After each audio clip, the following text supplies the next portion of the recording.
byigeze bikubaho kwitabira ibirori, inama cyangwa se ibindi bikorwa bikaba uhari ukabikurikirana kuva bitangiye kugera bisoje, ariko nyuma y'ukwezi kumwe ugatangira kwibagirwa bimwe mu bice by'uko uwo muhango wagenze kandi wari uhari? Niba urimo kureba aya mashusho, ni uko udashobora kwihanganira kureba amashusho no kumva amagambo atari meza. Turi miliyari 7 z'abantu kuri iyi si. Abarenga miliyari 4 muri twe dukoresha internet. Buri wese muri twe arihariye, ateye ukwe, afite ibyo akunda ku giti cye adahuje n'undi wari we wese. None niba dutandukanye, kubera iki twagira ubwoko bumwe bw'ibirori? Kubera iki inkuru zacu abantu bazi barakimwe? Ntabwo bikiri ibanga ko ari we wese ko uyu munsi RedBlue JD ari kompanyi ifata amashusho ikanayatunganya, igakoramo inkuru cyangwa se ibyegeranyo bidashobora guhaza ijisho cyangwa se ugutwi ko ari we wese inshuro imwe. RedBlue JD ni inkuru yo kubara, ariko cyane cyane ni inkuru ivuga uburyo abantu bafata amafoto meza y'ubukwe n'ibindi birori. Inkuru y'uburyo babika amashusho y'ibirori n'ibindi bikorwa kuri internet, ubwo ukabubonye uburenganzira bwo gutunga amashusho yawe ubuzima bwose. Nta muntu nzi wakoze ibirori, inama n'ibindi bikorwa ngo areke gushimishwa no kongera kugira bya byishimo cyangwa se kwiyumva nk'uko yiyumvaga cya gihe. Ibi bikaba atagombye gusubiramo bya birori, ahubwo akabikesha amashusho n'amafoto yafashwe mu buryo bwiza. Umuntu wese uvuze ibirori bishingiye ku muryango no ku mibanire abavuze ubukwe. Uvuze ubukwe bwagenze neza, abavuze amashusho n'amafoto yabwo yafashwe neza. Uvuze amashusho n'amafoto yafashwe neza mu bukwe, mu nama no mu bindi birori, abavuze RedBlue JD. RedBlue JD ni indi nyito bakoresha iyo bashaka kuvuga filime mbara nkuru zikozwe mu mashusho meza n'ubutumwa butava mu mutwe w'uwabwumvise. Hari ikibazo kimwe kirebana n'iyi ngingo. Ibi byose mwabikoraga mute RedBlue JD itaraza? Wahamagara kuri 0788 36 53 55.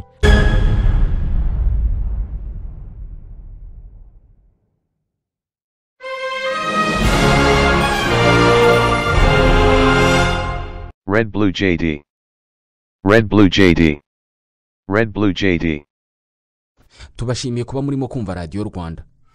Niba ndimo kuvuga mukanyumva, nuko ijwi ari kimwe mu bintu karemano bisa n'ibikoranye ubufindo. Kubera ijwi murimo muratekereza ku byo ndimo kuvuga. Kubera ijwi hari zimwe mu nyamaswa zishobora kureba, ndetse bamwe mu batabona bashobora kugenda batagonga ibikuta n'ibindi bibari imbere. Imiterere y'ijwi ishobora gutuma dukunda cyangwa tukanga umuziki turimo kumva. Ijwi rishobora guhindura uburyohe bw'ibyo kurya. Nitwa Ismael MWANAFUNZI. Ijwi ntabwo ibitangaza ryazanye ku isi mu ikoranabuhanga ari ukuba haravutse radio byonyine, kubera ko uyu munsi ijwi rishobora no gukiza bumwe mu bwoko bwa kanseri, ndetse mu myaka itari ya kera igiye kuza ijwi rishobora kuzifashishwa mu kuvura indwara ya Alzheimer ikunda gufata abantu bageze mu za bukuru. Ijwi rishobora gutuma bimwe mu bintu bitaremereye bireremba mu kirere mu busa nta kintu na kimwe bifasheho. Niba hari ijwi bashobora kukuvugiriza ukarira cyangwa se ugaseka, ubwo hari n'ijwi ushobora kumva ukava amaraso cyangwa se ukumva ugiye guhera umwuka, cyangwa se nanone ukumva urimo gushya kubera ijwi ryonyine. Reka tuvuge ku ijwi, ariko by'umwihariko turirebe mu buryo bw'ubumenyi. Ijwi ni iki? Rikoze rite? Rikora rite? Nubuhe bushobozi bwaryo? Iki kiganiro ni waruziko. Ni icya Radio Rwanda, mukurikira buri ku cyumweru 2 za mu gitondo, kuwa kabiri 2 z'umugoroba, no kuwa gatandatu 7:30 z'amanywa. Ku musozo turabagezaho igice twahariye ubuzima, igice mutegurirwa na Minisiteri y'Ubuzima ibinyujije mu kigo cy'igihugu gishinzwe ubuzima RBC ku bufatanye na Water Aid Rwanda. Turavuga ku isuku n'isukura. Waruzi ko ari ngombwa kumesa ibiryamirwa no kubihindura inshuro imwe mu cyumweru mu rwego rwo kwirinda indwara ziterwa n'umwanda? Ikaze.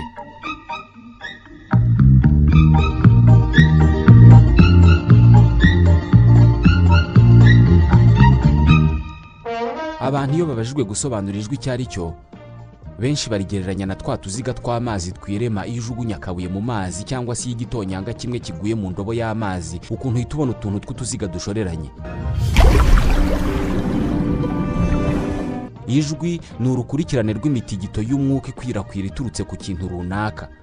Benshi muri twe bashobora gushushanya ijwi, ndetse ijwi ryahawe ibimenyetso bishushanyije ku buryo buri wese akibona akamenya ko gihagarariye ijwi.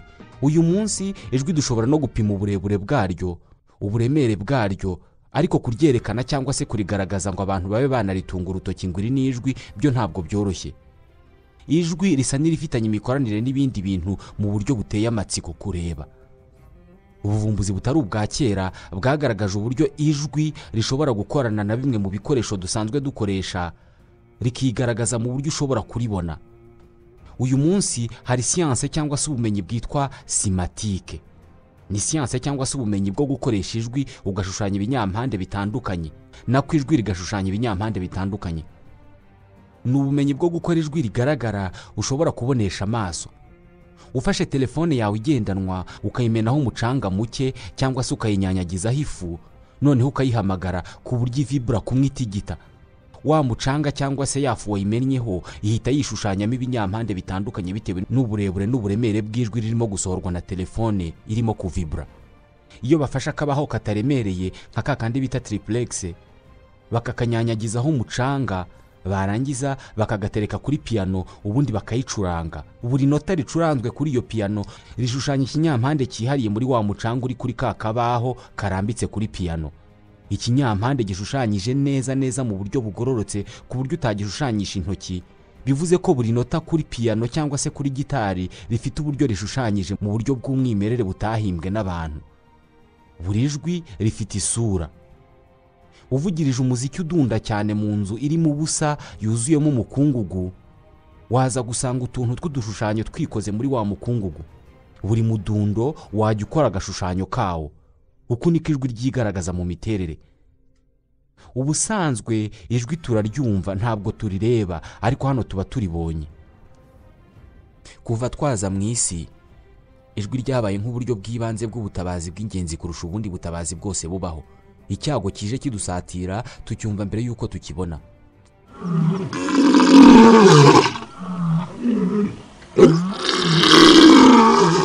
James Simmons ni umwarimu w'ubuzima bwo mu mutwe muri Brown University, ni muri Rhode Island, muri Leta Zunze Ubumwe za Amerika. Mu ishyamba ijwi niryo ririnda inyamaswa nyinshi kuribwa. Ijwi rikora nk'uburyo bw'uburinzi buri mu byerekezo byose. Niyo mpamvu imodoka zanyu zifite amahoni. Niyo mpamvu hari amazu ashyirwaho ibyuma bivuga iyo umuntu ayegereye. Icyumviro cyo kumva ni icyumviro kitajya kiruhuka. Niyo dusinziriye tugeze ku rwego rwo kurota, ubwonko bwacu bwo buba burimo kumva. Iyo dusinziriye ntabwo dukangurwa n'ijwi iryo ari ryo ryose. Tuvuge nk'iyo umenyereye kumva umwana arira. Ni ijwi rizagukura mu bitotsi kubera ko ubwonko bwawe bwize ko iryo jwi ugomba kugira icyo urikoraho. Muri make uko bizagenda kose uzakanguka hatitawe ku ngufu zose ibitotsi biba bifite. Il nous parviendra malgré les défenses mises en place pour pouvoir dormir. Mu birebana n'umumaro wa mbere w'ijwi kuri twe, ari wo kutuzanira ubutumwa iyo umuntu atuvugishije. Rimwe na rimwe ijwi hari igihe riduhemukira bitewe ariko n'ahantu duherereye. Ijwi rigahindura amagambo twashakaga kumva, rikayagira icyo wagereranya n'igikoma cy'amagambo kidatanga ubutumwa.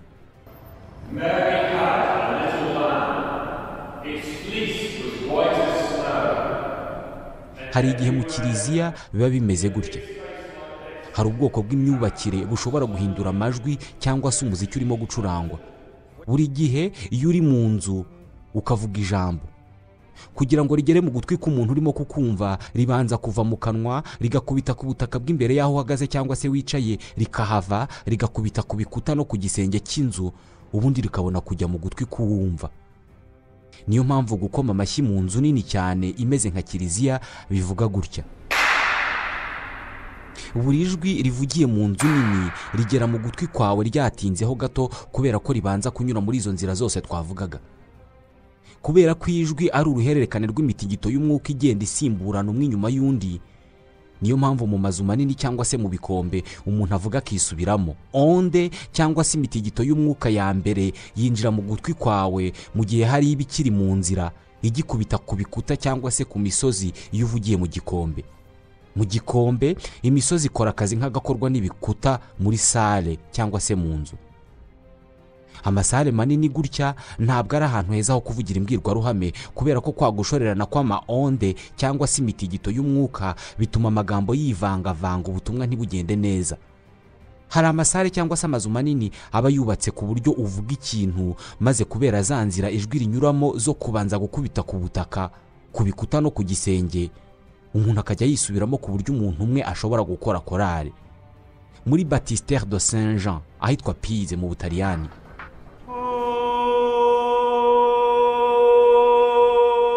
buri jwi rikubita hasi ku butaka rigakubita ku bikuta no kuri plafond. Bitewe n'ubunini bw'iyi nzu n'ibikuta biyubatse, buri jwi riratinda maze irikurikiyeho rigasanga rya rindi ryavuzwe rikirimo kuvuga, bigakora korari.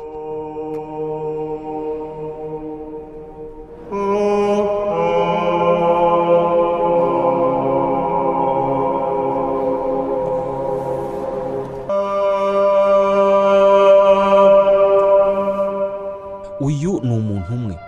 Buri nota rimwe uyu nguyu yaririmbye muri sale rimara nibura amasegonda 9. Kwangirika kw'ijwi bitewe n'ibyubatse inyubako ntabwo biba muri sale no muri za kiliziya gusa. Muri za gare z'amagari ya moshi y'amatangazo cyangwa se kumwe bavuga igihe gari ya moshi ikurikiyeho iri bugendere, iyo bitumvikanye neza benshi baba bashobora gusigwa na gari ya moshi bateze. Gusa noneho hari bibi cyane. Iyo bibaye ngombwa ko abantu basohorwa mu nyubako runaka kubera inkongi cyangwa se igisasu kigiye guturika, niyo mpamvu hari abitwa aba engineer acoustique bafite ubushobozi bwo kuyungurura ijwi bagafata ijwi ryirangira nka rya rindi ryo mu kiliziya cyangwa se muri sale cyangwa se muri gari ya moshi bakarikosora bikavuga ritirangira. Bakoresha indangururamajwi zihindura inzira y'ijwi, ukayivugiramo aho kugira ngo ijwi rinyure muri za nzira zose twavuze mu bikuta no kuri plafond, ahubwo rigahita rijya mu matwi y'ababwirwa ako kanya, rikanyura inzira y'ubusamo. Cyangwa se bakomeka ku bikuta by'inzu ibikoresho bigabanya ukwisubiramo kw'ijwi ku buryo bavuga ijambo ukaryumva ari rimwe, ya yandi yisubiragamo yamizwe n'ibyo bikoresho bya kauchu. Uyu munsi abubaka amazu y'imyidagaduro cyangwa se azajya ahuriramo abantu benshi banatekereza ku buryo amajwi azajya yumvikana muri izo nyubako bakirimo no gukora imbata zazo. Uyu munsi imwe mu masare cyangwa se inzu z'imyidagaduro uvugiramo ijwi rigasohoka neza kandi rinyuze mu ikoranabuhanga ryifashishijwe mu kuyubaka ni sale yitwa Symphony Hall, ni muri Leta Zunze Ubumwe za Amerika. Ibanga ry'ijwi ryiza ryo muri iyi nzu rishingiye ku mibare yakozwe n'umunyabugenge Wallace Sabine wize Harvard mu 1890. Wallace Sabine yakoze imibare ihuza ingano y'iyi sale n'umuvuduko ijwi rikoresha riva mu kanwa k'umuntu cyangwa se igicurangisho rikagera hasi ku butaka no ku bikuta no mu gisenge. Nyuma yo kubona ko bitewe n'ubunini bw'iyo nzu ijwi rikoresha isegonda rimwe n'ibice 8 kugira ngo ribe rigeze mu matwi y'abantu, Symphony Hall uyu munsi yubakishije ibikuta bituma ijwi rigera ku bari muri sale ritaje mu nyiramubande na nkeya. Hari abahanga bazi cyane ubugenge ushobora kumwinjiza mu nzu agahita kwereka urukuta ijwi ribanza gukubitaho iyo uvuze mbere y'uko rijya mu gisenge rikabona kujya mu matwi y'abantu. Niyo mpamvu iki cyumba ndimo kuvugiramo ku bikuta byacyo hometseho ibimeze nka kauchu, bitometse ku gikuta cyose uko cyakabaye, ahubwo byometse ku duce tumwe na tumwe tw'igikuta. Ababikoze bari bazi neza aho ijwi ribanza gukubita haritinza rikaba ryatera nyiramubande. Niyo mpamvu ijwi ryanjye ritarimo kuvuga nkaho ndi muri sale nyamara ndi mu nzu nini. Niyo mpamvu inzu yuzuye abantu cyangwa se ibintu itirangira nk'inzira mu busa. Abantu n'ibintu iyo bari mu nzu batangira ya majwi bakayabuza gukora urugendo runini rukubita ku bikuta no ku bisenge mbere yo kugarukira uwayavuze cyangwa se kujya mu gutwi kuwumva. Iyo inzu ari nto cyangwa se ifite ibikuta byometseho ibitangira amajwi nk'ibi ngibi biri hano, ijwi ryawe gusohoka no kukugarukira bisa n'ibibera icyarimwe ku buryo udashobora kumenya ko ijwi rikozwe n'amaonde cyangwa se imitingito y'umwuka ishoreranye umwe inyuma y'undi.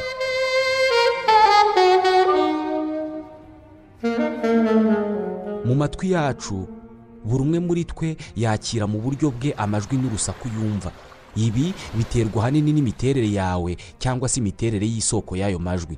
Muri rusange amajwi aturuka ku bidukikije nubwo yaba asakuza yo ntabwo abangama cyane uyagereranije n'amajwi asohorwa n'ibigize ubuzima bugezweho uyu munsi.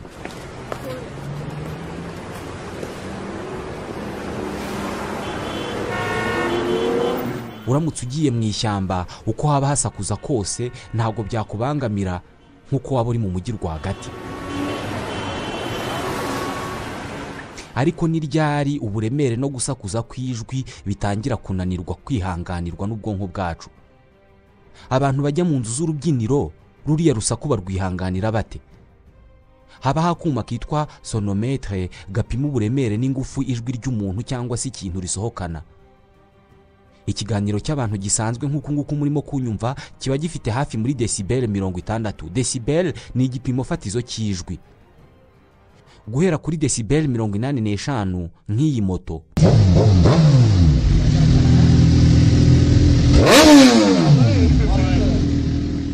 biba ari byiza gutangira gutekereza kwambara mu matwi ikintu kigabanya ingano y'urusaku. Hejuru ya decibel 90 urusaku ruba ari rubi cyane ku buzima, kandi kurutindamo bishobora gutuma utakaza ubushobozi bwo kumva.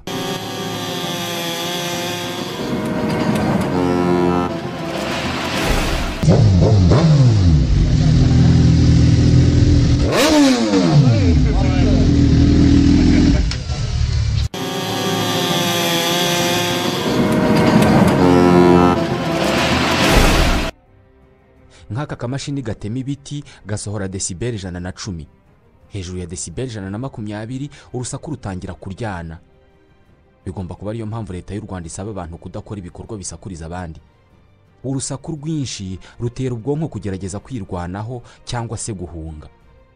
Ahantu hasakuza hashobora gutera kunanirwa k'ubwonko, hakaba hagutera umujinya cyangwa se umushiha, cyangwa se bigatera kwiyongera k'umuvuduko w'umutima, umunaniro w'umubiri ndetse no kugabanuka k'ubushake bwo gusabana n'abandi. RedBlue JD. Madame Helen Polyakov ni impuguke mu buzima bwo mu mutwe muri kaminuza ya Manchester mu Bwongereza.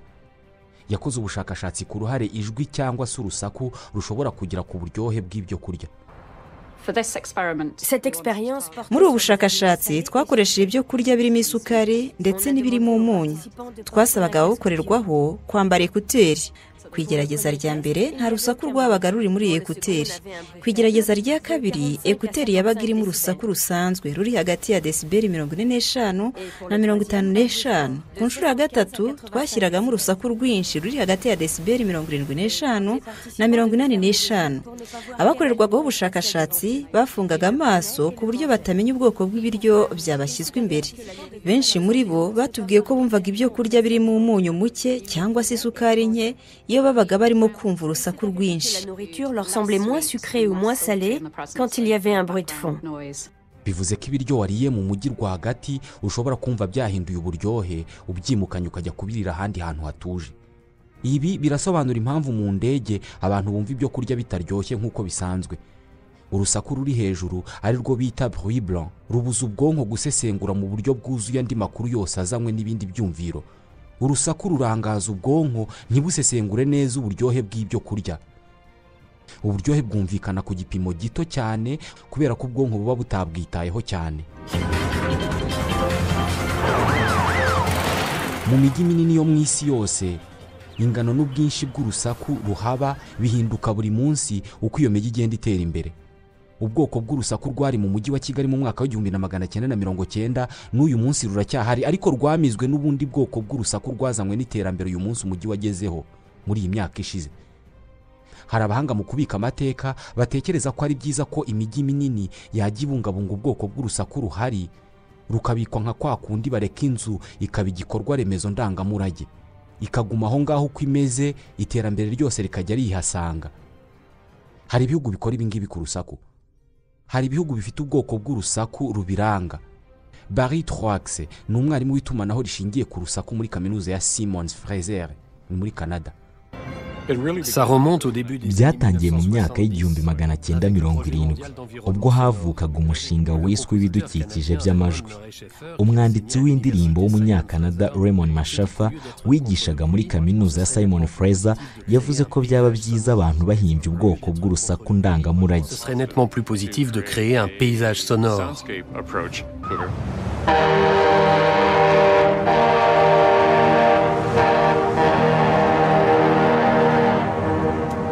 Ayo majwi mumaze kumva niyo yahise atoranwa nk'amajwi aranga igihugu cya Canada. Ni monument sonore ya Canada. ni amanota ane ya mbere y'indirimbo yubahiriza igihugu cya Canada. Kuva mu myaka 50 ishize ni amajwi ushobora kumva mu bice bitandukanye by'umujyi wa Vancouver. Abantu babizi iyo bayumvise bahita bumva Vancouver.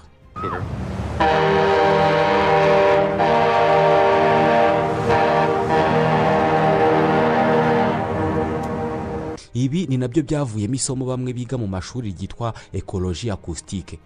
Biga ubwoko bw'urusaku rukwiye kubaho abantu batuye, rutabangiriza umubiri ahubwo rubafasha kubaho neza. Umva amajwi yo mu mijyi yo mu Burayi mu mwaka wa 1996 uko yavugaga. Mwumvisemo indogobe zirimo gukurura twa remorque dufite amapine. Umva imijyi yacu mu mwaka wa 2008 yuko ivuga.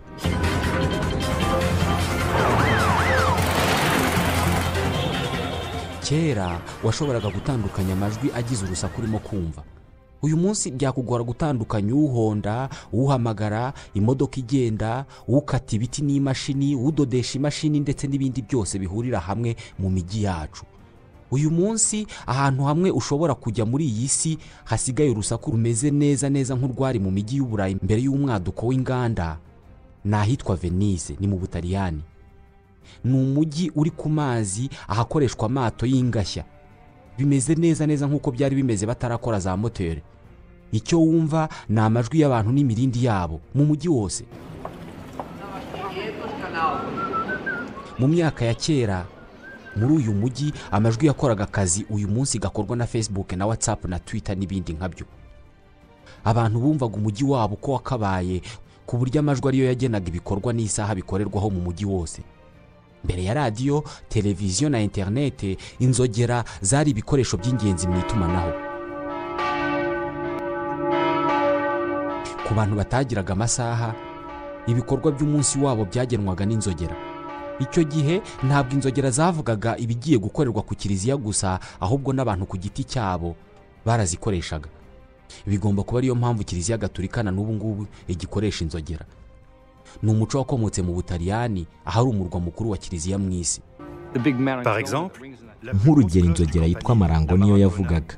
Byabaga bisobanuye ko abakozi bose mu mujyi bagomba kujya mu kazi. Ku manywa hari izindi nzogera zavugaga zihamagaza abacamanza n'abanyamategeko kujya mu nkiko. Iyo zarekeragaho kuvuga, buri wese yagombaga kuba yageze aho agomba kuba ari. Ibikorwa byose by'umujyi byagenwaga n'isimburana ry'amajwi. Yitwa Neil Atkinson, ni umwarimu w'amateka y'ubuvanganzo muri kaminuza ya Chicago. Ibi ni nako byari bimeze mu yindi mijyi yo muri iki gihe nka Florence mu Butaliyani. Hano hoteli ya mbere yahubatswe yitwaga Palazzo Vecchio, yari ifite inzogera yahanganaga niyo kuri kiliziya. Mu mijyi itandukanye ibigo byinshi n'inganda buri kimwe cyabaga gifite inzogera. Mu 1378 nibwo bwa mbere mu mateka habaye imyigaragambyo y'abakozi babinyujije mu gushimuta inzogera zose zo mu mujyi wa Florence, bazivugiriza icyarimwe, maze abakozi bose bo mu mujyi uko ari 10,000 bahurira imbere ya Palazzo Vecchio banga kuhava barigaragambya. Bimeze neza nka kwa kunda abanyamisiri mu 2011 batumanyeho bakoresheje Facebook bagahurira ku rubuga rwa Tayiriri bakanga kuhava. Urusaku ruba muri buri gikorwa dukora. Uyu munsi umutuzo urahenze ku buryo ikoranabuhanga rigezweho ikintu ritwizeza gikomeye ni ukudukorera ibikoresho bitavuga cyangwa se bivuga gake.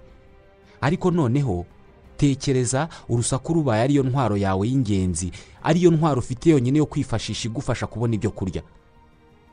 Wihise wibaza uko byaba byagenze, nyamara hari ubwoko bw'uducurama tubaho kubera amajwi.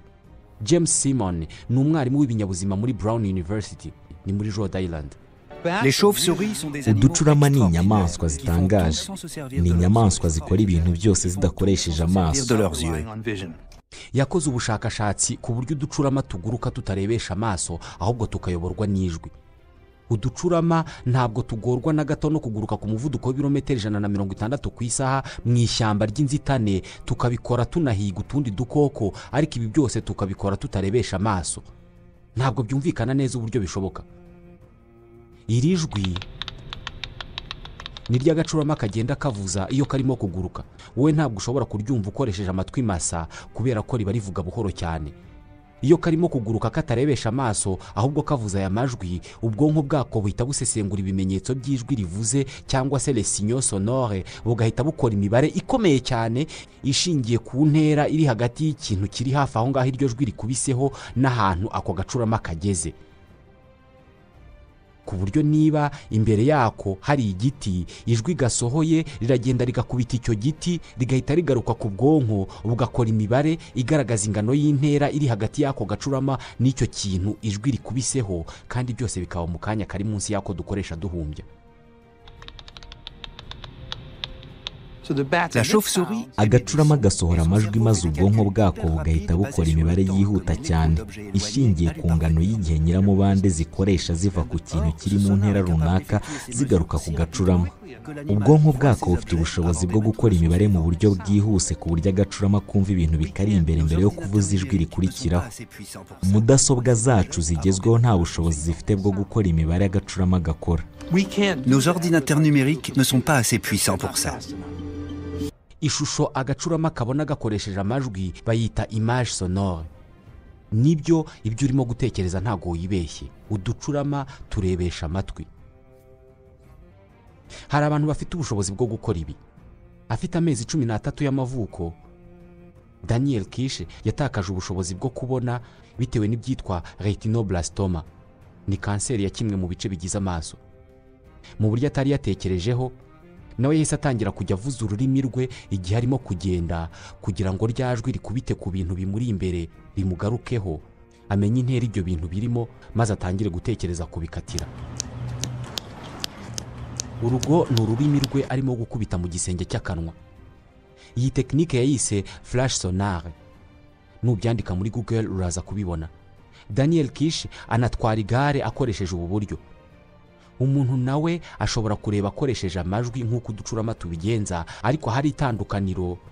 Nuko uducurama kuri iyi ngingo two iyo turimo kumva ijwi tumaze kuvuza, andi majwi y'urusaku yose ari ku ruhande ntabwo tubangamira. Professeur Simons asobanura uburyo izi nyamabere ziguruka ziba mu rusaku rwinshi, ariko urusaku rudashobora kuzibuza kumva ibyo zigomba kumva.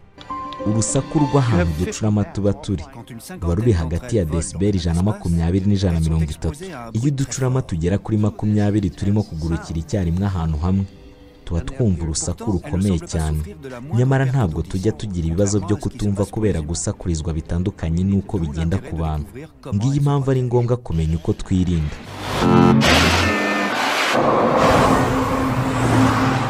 Kuri twebwe bishobora kubaho ku rusaku rwinshi rwangiza bimwe mu bice by'amatwi yacu. Mu matwi yacu imbere hari igice kiba gifite ubwoya bwinshi cyitwa cellule ciliaire, gishinzwe guhindura amajwi yinjiye mu gutwi mu bimenyetso by'amashanyarazi biba bigomba kujya ku bwonko ngo bubihinduremo amajwi twumva. Utunyangingo tw'iki gice twangizwa n'amajwi avuga cyane ni udushinzwe kongera ingano y'amajwi avuga buhoro. Ibice bishinzwe kuzamura volume y'amajwi avuga buhoro nibyo byangizwa n'urusaku. Iyo umuntu afite ikibazo cyo kutumva neza, nuko cellule ciliaire z'inyuma mu cyitwa cochlea ziba zarangiritse. Ntabwo ziba zikizamura ijwi ngo rivuge cyane. Ni nkaho buto yongera volume kuri chaîne stereo cyangwa se kuri radio ibitagikora. Gusa gutakaza ubushobozi bwo kumva bitewe n'urusaku ruremereye wumvise ni igice cy'ikibazo, kubera ko iyo dushaje ubwonko bwacu busesengura amakuru y'amajwi twumvise ku muvuduko muto cyane ugereranije n'iyo tukiri bato. Uyu muvuduko muto utuma ubwonko bw'umuntu ushaje budasesengura buri nyuguti yose ivuzwe. Igice cy'ubwonko gisesengura amagambo twumva gifite ubushobozi bwo kumenya intera nto cyane ishobora kuba mu nyuguti zigize ijambo rimwe twumvise. Reka dufate nk'urugero rw'ijambo say n'ijambo stay. Inyuguti itandukanye ya magambo ni ta, iri hagati ya s na a. Aka kanya gato bidusaba mu kuvuga ta cyangwa te, mu gusesengura amakuru y'ibivuzwe ubwonko buragasesengura cyane ku buryo wumva atandukanya stay na say.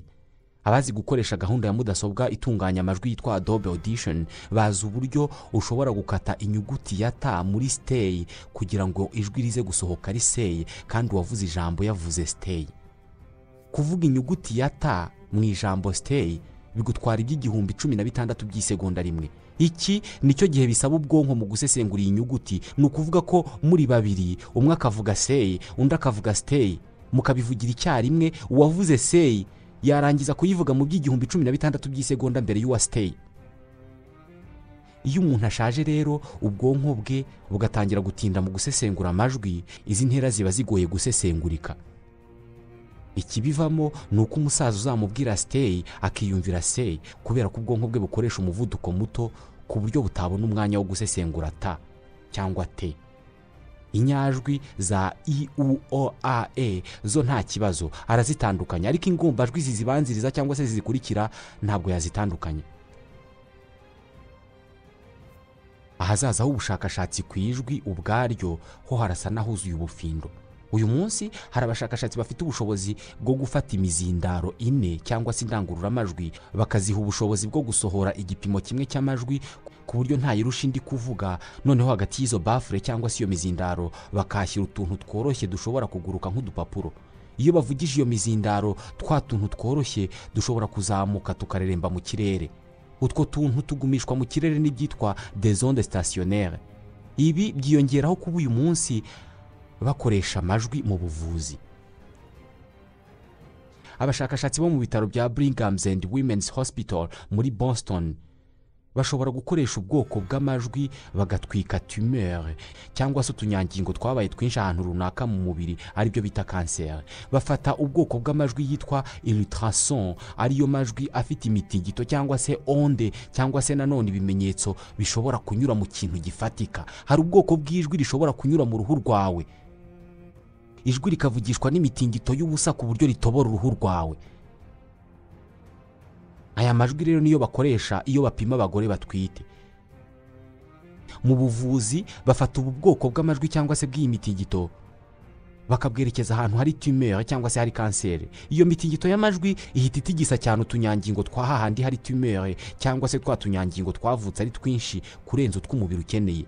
Iyo mitingito rero ihita ishyushya cyane hahantu hari tumeur, hagashyuha cyane ku buryo utunyangingo tudakenewe duhita dutangira gushya, hagasigara udukenewe, ari nako iyo kanseri birimo gukira. Ni naho dusoreje igice cya mbere cy'ikiganiro. Wari uzi ko byigeze bikubaho kwitabira ibirori, inama cyangwa se ibindi bikorwa bikaba uhari ukabikurikirana kuva bitangiye kugera bisoje, ariko nyuma y'ukwezi kumwe ugatangira kwibagirwa bimwe mu bice by'uko uwo muhango wagenze kandi wari uhari? Niba urimo kureba aya mashusho ni uko udashobora kwihanganira kureba amashusho no kumva amagambo atari meza. Turi miliyari 7 z'abantu kuri iyi si. Abarenga miliyari 4 muri twe dukoresha internet. Buri wese muri twe arihariye, ateye ukwe, afite ibyo akunda ku giti cye adahuje n'undi wari we wese. None niba dutandukanye, kubera iki twagira ubwoko bumwe bw'ibirori? Kubera iki inkuru zacu abantu bazi barakimwe? Ntabwo bikiri ibanga ko ari we wese ko uyu munsi RedBlue JD ari kompanyi ifata amashusho ikanayatunganya igakoramo inkuru cyangwa se ibyegeranyo bidashobora guhaza ijisho cyangwa se ugutwi ko ari we wese inshuro imwe. RedBlue JD ni inkuru yo kubara, ariko cyane cyane ni inkuru ivuga uburyo abantu bafata amafoto meza y'ubukwe n'ibindi birori. Inkuru y'uburyo babika amashusho y'ibirori n'ibindi bikorwa kuri internet, ubwo ukabubonye uburenganzira bwo gutunga amashusho yawe ubuzima bwose.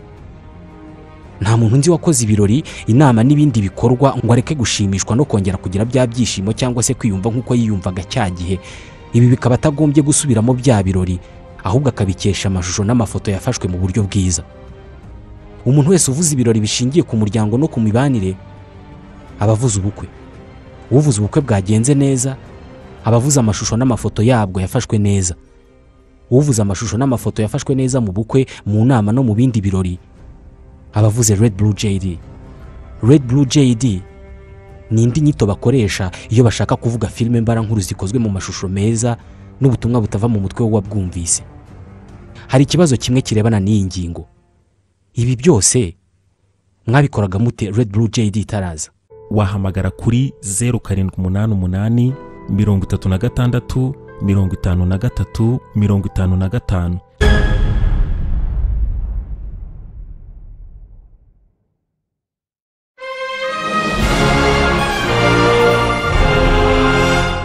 RedBlue JD.